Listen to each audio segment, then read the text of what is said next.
जय यीशु की। मैं हूं प्रियंका डामोर और आप देख रहे हैं रेडियो वार्ता शीर्षक की हिंदी सर्विस। कलीसिया समाचार में आप सभी का स्वागत है। कलीसिया समाचारों में प्रमुख है।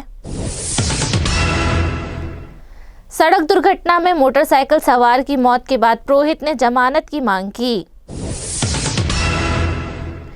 रीजनल कम्युनिकेशन असेंबली ने नैतिक और आशापूर्ण संचार के प्रति प्रतिबद्धता पर प्रकाश डाला। तमिलनाडु के कैथोलिक बिशप ने मुख्यमंत्री से मुलाकात की, प्रमुख मांगों पर प्रकाश डाला। आदिवासी आंदोलन के महानायक बिरसा मुंडा की 150वीं जयंती रोम में। गोवा में संवाद ने सभी धर्मों के लिए करुणा को एक साझा मार्ग के रूप में उजागर किया। बुंदलपुरी साहिबा गुरुद्वारे में अंतर धार्मिक सम्मेलन में एसवीडी पुरोहित ने ईसाई मूल्यों पर प्रकाश डाला। अब जानते हैं समाचार विस्तार से। सड़क दुर्घटना में मोटरसाइकिल सवार की मौत के बाद पुरोहित ने जमानत की मांग की। संबलपुर धर्म प्रांत के अधिकारियों ने 13 नवंबर को एक पुरोहित के लिए जमानत याचिका दायर की, जिसे इस सप्ताह की शुरुआत में एक सड़क दुर्घटना में एक मोटरसाइकिल सवार की मौत के सिलसिले में गिरफ्तार किया गया था। 51 वर्षीय फादर पॉल अदापुर को 9 नवंबर को उड़ीसा राज्य के संबलपुर जिले के हीरो गांव में उनकी कार की एक मोटरसाइकिल से टक्कर के बाद गिरफ्तार किया गया था, जिसमें मोटरसाइकिल सवार की मौत हो गई थी। दुर्घटना के तुरंत बाद पुरोहित को हिरासत में ले लिया गया था। ज्योति भवन माइनर सेमिनरी के रेक्टर और इस मामले को देख रहे पुरोहित फादर जॉनी एंथनी ने बताया, हमें विश्वास है कि हम उसे जेल से बाहर निकाल लेंगे। जब दुर्घटना हुई तब अदापुर संबलपुर शहर से मेघपाल गांव स्थित अपने पल्ली लौट रहे थे। एंथनी ने कहा कि मोटरसाइकिल सवार कथित तौर पर शराब के नशे में तेज गति से बिना हेलमेट के और सड़क के गलत तरफ गाड़ी चला रहा था। अगर उसने हेलमेट पहना होता तो शायद उसकी मौत नहीं होती। एंथनी ने आगे कहा कि प्रारंभिक जांच से पता चलता है कि अदापुर ने ब्रेक लगाए और टक्कर से बचने के लिए अपनी पूरी कोशिश की। रीजनल कम्युनिकेशन असेंबली ने नैतिक और आशापूर्ण संचार के प्रति प्रतिबद्धता पर प्रकाश डाला। मध्य प्रदेश विश्व परिषद, मध्य भारत और सिग्नीस एमपी एंड छत्तीसगढ़ के संचार आयोग ने 15 नवंबर को डाबरा स्थित इन्फेंट जीसस तीर्थ स्थल पर 2 दिवसीय क्षेत्रीय सभा का आयोजन किया। ग्वालियर धर्म प्रांत द्वारा आयोजित इस कार्यक्रम में मध्य प्रदेश और छत्तीसगढ़ से लगभग 80 प्रतिभागियों ने भाग लिया, जिसमें सामाजिक संचार के क्षेत्र में चिंतन, प्रशिक्षण और मान्यता के एक महत्वपूर्ण क्षण को चिन्हित किया गया। सभा का शुभारंभ एक गर्मजोशी भरे स्वागत समारोह के साथ हुआ, जिसमें ग्वालियर के बिशप जोसेफ मुख्य अतिथि के रूप में उपस्थित थे। विशिष्ट अतिथियों में सीबीसीआई के सामाजिक संचार सचिव फादर वीजू, सीबीएमपी और सिग्नीस के संचार आयोग के क्षेत्रीय सचिव फादर एंथनी स्वामी, एसवीडी सिग्नीस इंडिया के उपाध्यक्ष श्री सुमित धनराज, मुख्य वक्ता फादर वॉल्टर डिसूजा और संसाधन व्यक्ति फादर डोमिनिक वेगस एसवीडी शामिल थे। कार्यक्रम का संचालन ग्वालियर धर्म प्रांत के संचार निदेशक फादर शानू अलंकाला ने किया। इस सभा का एक उल्लेखनीय आकर्षण मीडिया और संचार को आगे बढ़ाने के लिए अपना जीवन समर्पित करने वाले व्यक्तियों का सम्मान समारोह था।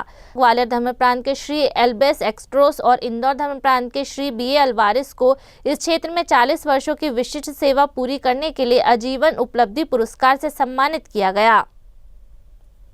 तमिलनाडु के कैथोलिक बिशपों ने मुख्यमंत्री से मुलाकात की, प्रमुख मांगों पर प्रकाश डाला। तमिलनाडु बिशप काउंसिल के कैथोलिक बिशपों ने तमिलनाडु की राजधानी चेन्नई स्थित राज्य सचिवालय में तमिलनाडु के मुख्यमंत्री एम.के. स्टालिन से मुलाकात की। उन्होंने शिक्षा, कल्याण और सामाजिक न्याय से संबंधित कई लंबित चिंताओं को रेखांकित करते हुए एक ज्ञापन सौंपा। मुख्यमंत्री से मुलाकात करने वालों में मद्रास मैलापुर के आर्च बिशप जॉर्ज एंटनी स्वामी और टीएनबीसी के अध्यक्ष धर्मपुरी के बिशप लॉरेंस पायस, चंगलपट्टू के बिशप नीथानाथन, कुंभकोणम के बिशप जीवन आदम और शिवगंगा के बिशप लूर्द अनंतम शामिल थे। बैठक का संचालन तमिलनाडु राज्य अल्पसंख्यक आयोग के पूर्व अध्यक्ष और चेन्नई के संत होम स्थित सेंट थॉमस के राष्ट्रीय तीर्थस्थल बेसिलिका के रेक्टर फादर विंसेंट ने किया। आदिवासी आंदोलन के महानायक बिरसा मुंडा की 150वीं जयंती रोम में। छोटा नागपुर के आदिवासियों ने वीर बिरसा मुंडा की 150वीं जयंती 14 नवंबर को शाम को बड़े हर्षोल्लास के साथ रोम स्थित भारतीय राजदूतावास में मनाया। तथा जनजातियों के न्याय एवं हक में उनके वीरतापूर्ण संघर्ष की याद की। राजदूत ने बिरसा मुंडा की वसीयत और जीवन को सम्मान देने का आह्वान किया। रोम के अखिल भारतीय आदिवासी समुदाय ने बिरसा मुंडा की जयंती उनके 150वें जन्मदिवस की पूर्व संध्या को मनाई। कार्यक्रम का आयोजन इटली में भारत की राजदूत श्रीमती वाणी राव के निर्देशक में किया गया था। कार्यक्रम का शुभारंभ एवं डॉक्यूमेंट्री फिल्म प्रस्तुतिकरण के साथ हुआ। फिल्म में वीर बिरसा मुंडा की जीवनी का चित्रण किया गया था, जिसने उनकी विरासत की याद दिलाई तथा सभी को उनके प्रति श्रद्धा की भावना से भर दिया। गोवा में संवाद ने सभी धर्मों के लिए करुणा को एक साझा मार्ग के रूप में उजागर किया।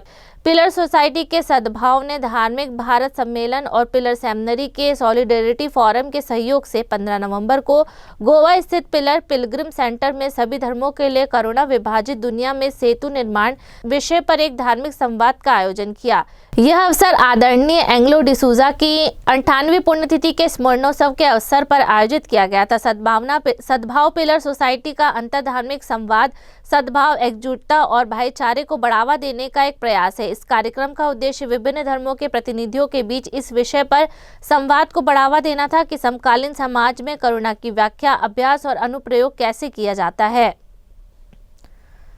बंदलपुरी साहिबा गुरुद्वारे में अंतरधार्मिक सम्मेलन में एसवीडी पुरोहित ने ईसाई मूल्यों पर प्रकाश डाला।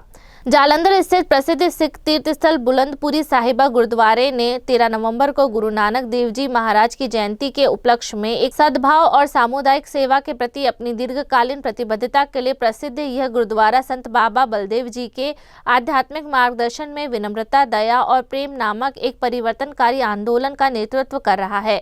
यह पहल विभिन्न धर्मों के लोगों को अपनी गहरी पुकार को स्वीकार करने और समाज में शांति, समझ और सद्भावना के लिए सामूहिक रूप से कार्यक्रम करने के लिए प्रेरित करती है। इस कार्यक्रम में लगभग 40 विभिन्न समुदायों का प्रतिनिधित्व करने वाली एक बड़ी और जीवंत सभा शामिल हुई। अंतरधार्मिक संवाद खुलेपन, सम्मान और साझा आकांक्षाओं पर आधारित था, जिसमें सांप्रदायिक सद्भाव को मजबूत करने वाली निरंतर बातचीत को बढ़ावा दिया। विभिन्न धार्मिक परंपराओं के प्रतिनिधियों ने अपने पवित्र ग्रंथों में निहित अंतर्दृष्टि साझा की। ईसाई समुदाय का प्रतिनिधित्व करते हुए फादर नॉर्बर्ट हरमन एसवीडी ने मूल ईसाई मूल्यों पर बात की। इसी के साथ कलीसिया समाचार समाप्त हुए। अगली बार फिर मुलाकात होगी नई खबरों के साथ। नमस्कार। रेडियो वेरितास एशिया आपके लिए लेकर आए हैं RVA mobile app. RVA mobile app पर हमारे विभिन्न प्रकार के कार्यक्रमों का लाभ लें, हमसे जुड़ें और एशियाई ईसाईयत की आवाज का हिस्सा बने। आज ही ऐप स्टोर एवं प्ले स्टोर से RVA मोबाइल ऐप डाउनलोड करें।